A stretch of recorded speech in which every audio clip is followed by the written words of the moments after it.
है कि मैं अपनी पार्टी के साथ 3 साल से जुड़ा था, तो मैं अपनी पार्टी को छोड़ चुका हूँ और आज मैं आपके मकसद से ये कहना चाहता हूँ कि मुझे अपनी पार्टी के साथ कोई भी वाबस्ता नहीं है। इसका रीज़न ये है कि जो भी मैं लोगों के लिए काम करना चाहता था, मुझे अपनी पार्टी से कोई भी सपोर्ट नहीं मिला।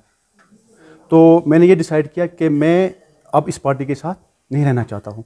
और इसमें एक्चुअली एक बात क्या है कि आप देखिए, जो भी इसमें लीडर हैं वो कांग्रेस से आए हैं, वो पीडीपी से आए हैं, तो वहाँ पे यूथ का कोई भी सपोर्ट नहीं हो रहा है। वो अपने कुर्सी के लिए काम कर रहे हैं, तो सपोर्ट यूथ के साथ कोई उनका है ही नहीं।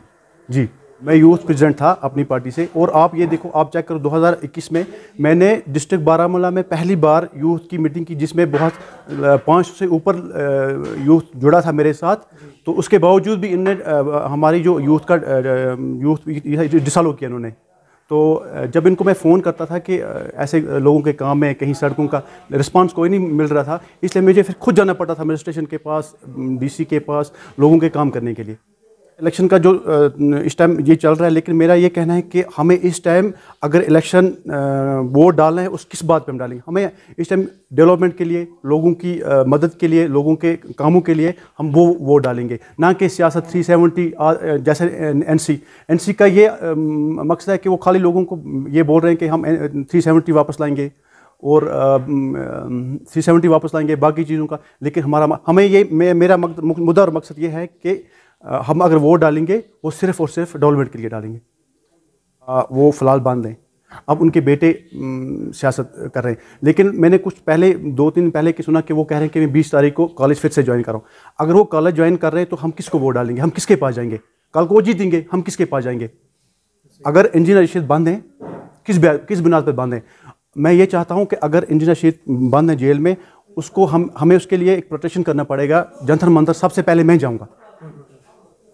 मैं जाऊंगा, लेकिन ये नहीं सियासत के लोगों को बेवकूफ़ बनाना कि हमें चेहरा किसी का, पीछे कोई और, हमें वोट डालो। ऐसा नहीं होना चाहिए। ने तो एक ही मुद्दा उठाया है कि हम जी 370 वापस लाएंगे, और उनके पास कोई मुद्दा नहीं है। मेरा अभी तो कोई इरादा नहीं है पार्टी ज्वाइन करेगा। हाँ, मैं उस पार्टी के साथ जाना चाहता हूँ जो लोगों के मसाइल, जो रोज़गार, लोगों के मसाइल, हर कोई काम लोगों के काम जो लोग बोलेंगे मैं वो करूँगा। आप एक बात बोलिए, मैं एसटी से बिलोंग करता हूँ। रिसेंटली बीजेपी ने हमें एक दर्जा दिया था एसटी का, तो पहाड़ी लोगों को एक दर्जा दिया था, लेकिन उसके बावजूद बीजेपी का तो कोई कैंडिडेट है ही नहीं। तो हम अभी हम ये डिसाइड करेंगे आने वाले टाइम में। मैं आपको तब बोल दूंगा कि हम किस पार्टी के साथ जाएंगे। और मैं ये कहना चाहता हूँ, मैं उस पार्टी के साथ जाऊँगा जो पार्टी लोगों के काम आई। हाँ, उनने जो हमें दर्जा दिया है एसटी का, उस बुनियाद पे हूँ कि आप सोच समझ के वोट डालिए।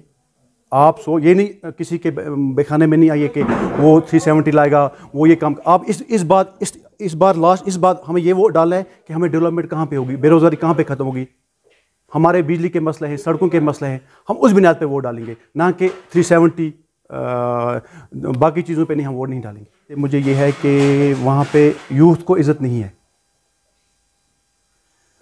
अगर अपनी पार्टी को आप देखिए, वहाँ पे कौन से लीडर हैं जो वही सियासत कर रहे हैं जो पुराने लीडर हैं, जैसे कांग्रेस से आए हैं, पीडीपी से आए हैं, सियासत वही कर रहे हैं। हमारी वहाँ जगह है ही नहीं, को मौका देंगे तो क्यों नहीं होगा। अब हम वो बोलते हैं कि पीडीपी ने ये किया, कांग्रेस ने ये किया। वो कौन लोग हैं?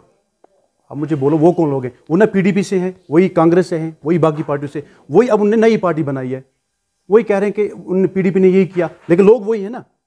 मैं ये चाहता हूँ कि यूथ आगे आए, नए चेहरे आगे आए, बस। और एक खानदानी जो राज ये है, ये ख़त्म होना चाहिए।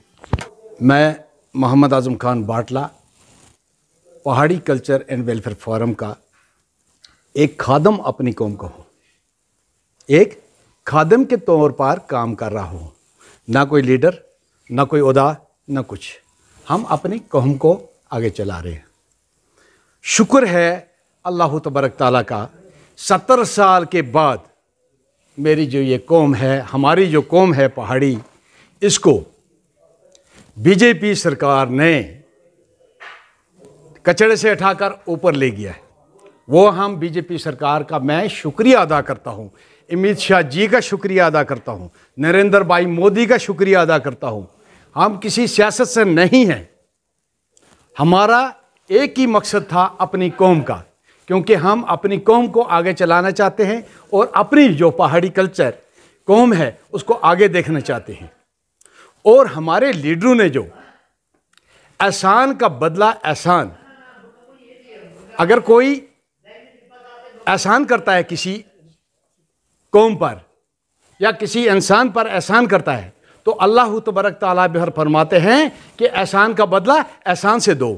तो माशाअल्लाह हम बीजेपी सरकार को एहसान का बदला एहसान देने के लिए हमेशा के लिए तैयार रहेंगे और देंगे, ये हमारा प्रॉमिस है। और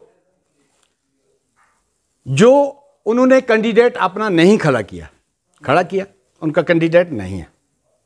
अब बीजेपी बोलेगी हमें कि दरिया में वोट डाल दो, दरिया में बीजेपी बोलेगी दरिया में वोट डालो, तो हमें एहसान है ना उनका कि हमारी कौम 70 साल के बाद ऊपर हटाई है। गोल्डन कार्ड का 5 लाख रुपया एक गरीब इंसान को, उसको इलाज करने के लिए, गुर्दा निकालने के लिए उसको कुछ वो नहीं मिलता था। आज 5 लाख रुपया गोल्डन कार्ड का बीजेपी ने दिया है, बीजेपी सरकार ने दिया।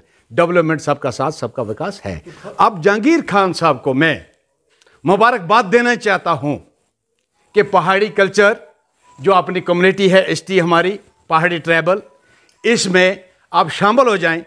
इंशाअल्लाह हम कौम की खिदमत करेंगे और ऐसा यूथ यंग जवान लीडर, ऐसे ही इसकी ज़रूरत है जहांगीर साहब की मुझे, कि ऐसा में रफ़ियाबाद में हम खड़ा करेंगे और जहाँ तक हो सके हम चलेंगे इसके साथ, इसको आगे चलाएंगे। अपना पहाड़ी लीडर तो बनेगा ना, मेरा एक पहाड़ी लीडर काम करेगा, डेवलपमेंट करेगा।